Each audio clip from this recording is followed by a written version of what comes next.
جب photo session ہو جاتا تھا تو یہ اسی ویل چیئر سے اٹھ کر اپنے قدموں پر چلتا ہوا، ہنستا ہوا، دانت نکالتا ہوا اپنے کمرے میں جاتا تھا اور باقی ساری سرگرمیاں کرتا تھا، لیکن جب بھی کیمرہ آتا تھا تو یہ ویل چیئر پر بیٹھ جاتا تھا۔ اور پی ٹی آئی کے لوگوں نے پھر جو صف ماتم برپا کی کہ ہمارے مرشد کو گولی مار دی، ہمارے مرشد کی جان لینے کی کوشش کی گئی، ہائے ہمارا مرشد لنگڑا ہو گیا، ٹسوے بہاتے تھے، روتے تھے، فریاد کرتے تھے، تصویروں کو چومتے تھے۔ لیکن پھر جب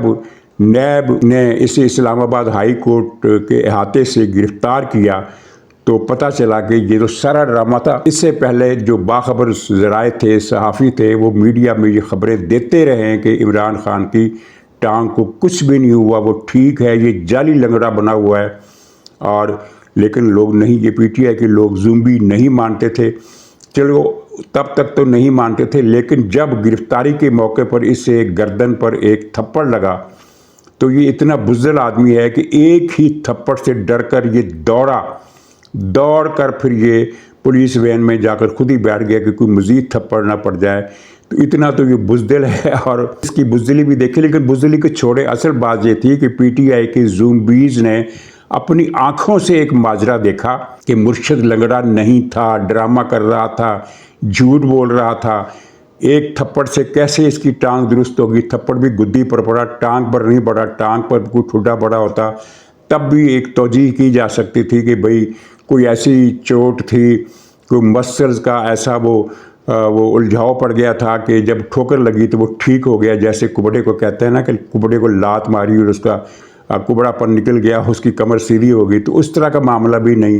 تھپڑ تو گدی پر پڑا، ٹھیک اس کی ٹانگ ہو گئی۔ یہ سب زومبیز نے دیکھا اور کسی کو شرم نہیں آئی کہ ہمارا مرشد اتنا فریبی ہے، اتنا دھوکے باز ہے، اتنا نوسر باز ہے، اتنا ٹھگ ہے، اتنا جھوٹا ہے، لیکن نہیں شرم آئی۔ اس کی وجہ یہی تھی، شرم نہ آنے کی وجہ یہی تھی کہ یہ زومبیز ہیں، ان کی سوچنے سمجھنے کی صلاحیتیں سلب ہو چکی ہیں، اور اس نے باقی دیگر نقصانات کے علاوہ یہ بھی ایک بڑا نقصان کیا کہ قوم کی نوجوان نسل کے ایک بڑے اہم اور قابل ذکر حصے کو اس نے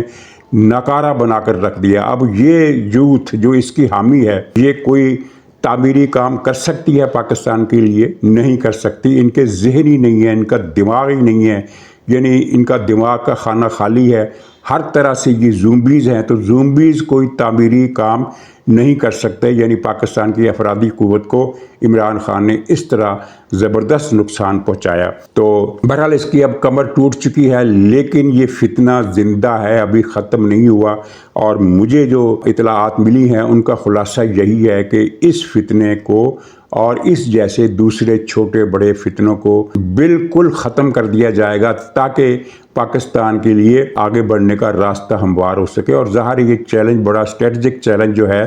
سلامتی کا اور استحکام کا چیلنج ہے، یہ کوئی چھوٹا چیلنج نہیں ہے، بہت بڑا چیلنج ہے، کیونکہ ایک طرف افغانستان ہے جس نے کل پھر ایک کیڈٹ کالج پر حملہ کرنے کی کوشش کی، یعنی ایک طرف سے افغانستان کا خطرہ ہے، دوسری طرف سے انڈیا کا خطرہ ہے، تیسری طرف سے یہ اندرونی فتنے۔ تو اب کیسے توجہ دی جائے پوری باہر کی طرف جب اندر فتنے موجود ہیں؟ تو اس لیے یہ طے ہوا ہے کہ بہت بڑے بڑے فیصلے ہوں گے، اور جیسا کہ میں نے اپنے ایک پروگرام میں اشارہ دیا تھا کہ خود عمران خان کے بارے میں کوئی انتہائی قسم کا فیصلہ ہو سکتا ہے۔ یہ دعوے کے ساتھ بات نہیں کر رہا، دعویٰ کرنا بھی نہیں چاہیے، بہت سی باتیں بدیہی طور پر ہوتی ہوئی نظر آتی ہیں لیکن وہ رک جاتی ہیں، ایسا ہم نے کئی مرتبہ دیکھا ہے، اور پھر دعویٰ جو ہے وہ بیکار ہو جاتا ہے۔ تو دعوے کے ساتھ میں کوئی بات نہیں کر رہا، میں صرف یہ کر رہا ہوں کہ جو خبریں مجھے ملی ہیں ان کے مطابق اب بہت کچھ ہونے والا ہے، اور ان میں پھر آفریدی کا مسئلہ بھی ہے، سہیل آفریدی کا، وہ لوفر جسے عمران خان نے وزیر اعلیٰ بنا کر سوچا تھا کہ اس نے ایک بڑا اہم کارڈ کھیلا ہے، اور پی ٹی آئی کے لوگوں نے شور بھی بہت مچایا تھا کہ بہت اہم کارڈ کھیلا ہے۔ اب پتہ چل رہا ہے ان لوگوں کو کہ یہ کارڈ کھیل کر عمران خان نے ایک اور حماقت کی ہے، اور حماقتوں کی سنچری مکمل کر لی ہے۔ عمران خان نے جتنے بھی فیصلے کیے، جتنے بھی ٹرمپ کارڈ استعمال کیے، جتنے بھی ماسٹر سٹروک لگائے، ان سب کا نقصان ہوا پی ٹی آئی کو۔ ایک بھی عمران خان کا اقدام یا موو ایسی نہیں تھی جس کے بارے میں ہم یہ کہہ سکیں کہ اس کا پی ٹی آئی کو فائدہ ہوا۔ تو سہیل آفریدی کو بھی اس نے وزیر اعلیٰ لگا کر اس اپنے انجام کو نزدیک تر کر لیا ہے۔ اب پختونخوا میں پھر یہ کہوں کہ دعویٰ نہیں کر رہا، لیکن مجھے لگتا یہ ہے کہ پی ٹی آئی کی حکومت خیبر پختونخوا میں باقی نہیں رہے گی، اور یہ بات میں نے پرسوں کی تھی۔ اور کل فیصل وافدہ صاحب نے بھی اسی طرح کی بات کی ہے کہ ہمیں کچھ بھی کرنا پڑے، گورنر راج لگانا پڑے یا کچھ بھی کرنا پڑے، یہ سسٹم اب وہاں چل نہیں سکتا۔ تو میرے اس اندازے کی تھوڑی تصدیق ہوتی ہے، لیکن میں پھر یہی کہوں گا کہ دعویٰ نہیں کر رہا۔ ہاں، اتنا مجھے بڑی حد تک یقین ہے کہ سہیل آفریدی اپنے انجام سے بچ نہیں سکتا۔ ناظرین، اسی دوران ترمیم کے حوالے سے سپریم کورٹ کے ایک جج، جس کو جج کہنا پتہ نہیں صحیح ہے بھی یا نہیں، منصور شاہ، اس نے ایک خط لکھا ہے چیف جسٹس یحییٰ آفریدی کو، لکھا ہے کہ آپ نوٹس لیں، قائدانہ کردار ادا کریں، آئینی ترمیم ججوں کے مشورے کے بغیر ہو ہی نہیں سکتی۔ یہ کتنی احمقانہ بات ہے، اتنی احمقانہ بات ہے کہ کوئی بڑے سے بڑا احمق جج بھی اس طرح کی بات نہیں کر سکتا۔ یہ کہاں لکھا ہے؟ دنیا کے کس ملک کے دستور میں لکھا ہے؟ کس قانون کی کتاب میں لکھا ہے کہ پارلیمنٹ آئینی ترمیم کرے گی تو پہلے ججوں سے مشورہ کرے گی؟ ان کو یہ بتانا چاہیے کہ یہ بات انہوں نے کہاں پڑھی ہے۔ کیا یہ بات کاما سترا میں لکھی ہے، یا یہ ارد شاستر میں لکھی ہے،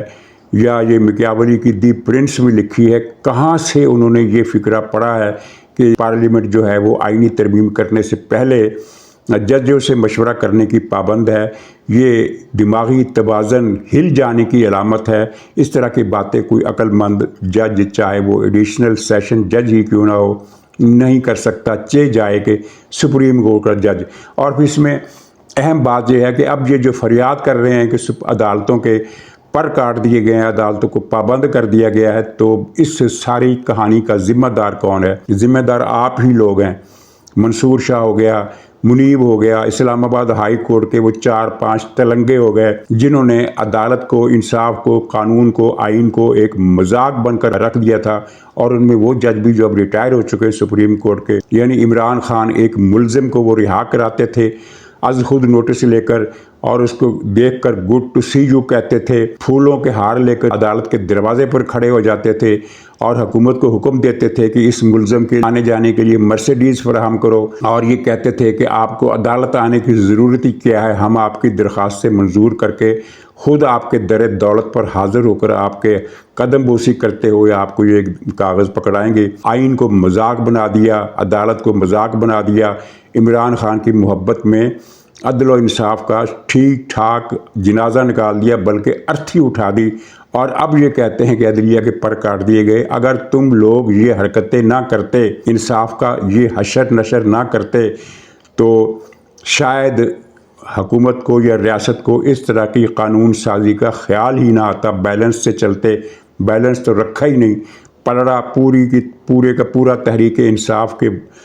پورا وزن جو تھا تحریک انصاف کے پلڑے میں ڈال دیا،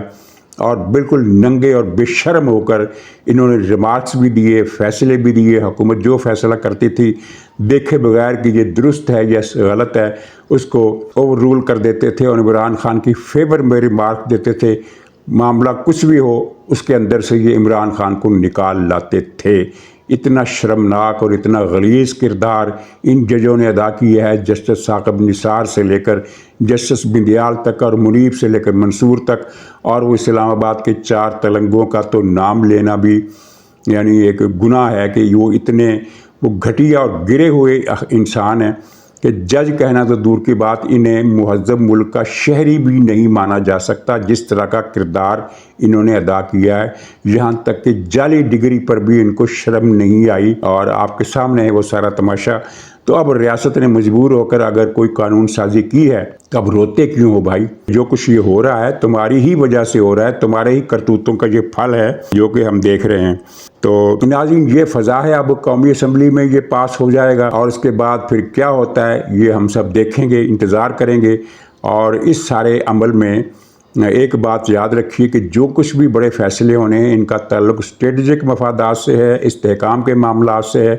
عوام کے لیے فی الحال کوئی خبر نہیں ہے، عوام کے لیے کوئی اچھی خبر نہیں ہے کہ ان کے مسائل حل ہوں گے، وہ بڑھتی ہوئی غربت میں کمی آئے گی کہ نہیں آئے گی، مہنگائی اسی طرح لوگوں کی جان لیتی رہے گی، امن و امان اور بدامنی کے ریکارڈ ٹوٹتے رہیں گے، ڈکیتیاں، چوری، قتل، سب کچھ اسی طرح چلتا رہے گا، کیونکہ اس طرف توجہ دینے کی فرصت ابھی کسی کے پاس نہیں ہے۔ ناظرین اجازت دیجیے، انشاءاللہ اگلے ولاگ میں پھر ملاقات ہوگی، تب تک کے لیے خدا حافظ۔